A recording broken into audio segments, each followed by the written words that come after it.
Le 18 décembre 1942 paraissait dans le toujours excellent Je suis partout la critique de François Vineuil du film Pontcarral, colonel d'Empire.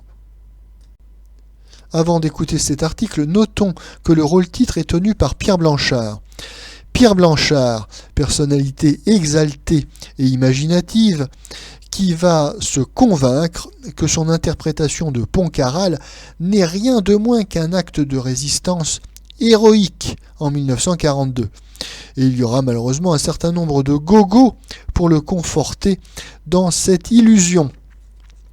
Et ce héros autoproclamé de la résistance ne va pas en rester là, car il jouera ensuite au procureur. Rôle d'ailleurs qu'il connaît bien car il l'avait déjà surjoué dans le film Le Coupable de 1936.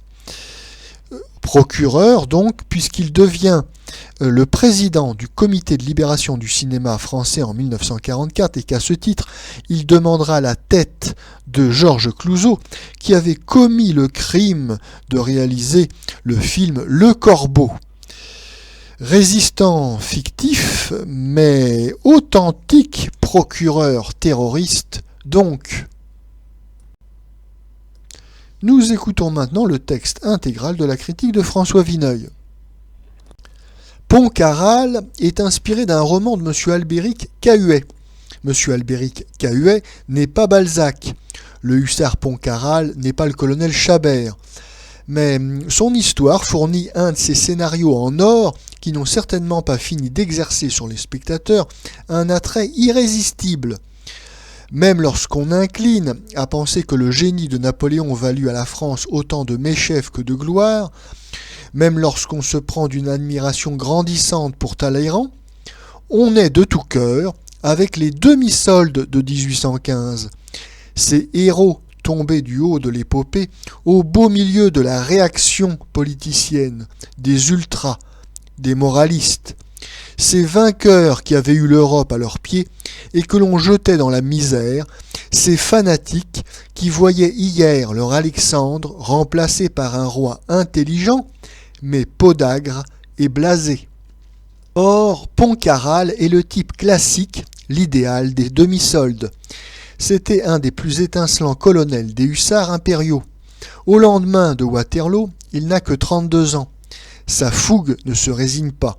Il continue, pistolet au poing, des chevauchées extravagantes à travers les cérémonies monarchistes. Puis, il s'enferme dans une gentilhommière délabrée et dans une redingote boutonnée jusqu'au col. Il est la terreur du département, la bête noire des aristocrates. C'est un reclus, un pestiféré traqué par la police. Mais la vie doit des revanches à de tels tempéraments. Pontcarral se joue de tous les sbires et de tous les espions mis à ses trousses. Les cœurs féminins, qui savent honorer les vertus mâles, lui ouvrent les châteaux les plus orgueilleux, et sa désinvolture de sabreur, tout en épouvantant, y fait merveille. La plus noble héritière du pays, affreusement humiliée par un amant indigne d'elle, se jettera de dépit à la tête du Houzard et deviendra sa femme. Instinctivement, elle fera peser sur ce fils d'un colporteur la morgue de sa naissance. Mais Pontcarral, le soudard quasi marmiteux, matera la fille au sang bleu, tout comme une pouliche. Et il aura même son amour et tous les fastes de la fortune, avant d'aller se faire tuer superbement, dans un uniforme plus éclatant encore que l'ancien, pour la conquête de l'Algérie. Rien n'est plus désobligeant que de voir ces aventures empanachées mises en scène au rabais, avec des mobiliers empire pour antichambre de sous-préfecture. Ce n'est point, heureusement, un reproche que l'on puisse adresser à Pontcarral. Le producteur, le très actif M. Borderie, le réalisateur, M. Jean Delannoy, ont très largement fait les choses. Sans doute ne faut-il pas demander un vrai style à leur Pontcarral, qui évoque plutôt l'honorable éclectisme des numéros de Noël du journal L'Illustration. Mais dans les images de cet album cossu, il n'y a pas seulement du soin et de la richesse. On y trouve du goût, de la vérité. Le film est vaste, mais il est plein.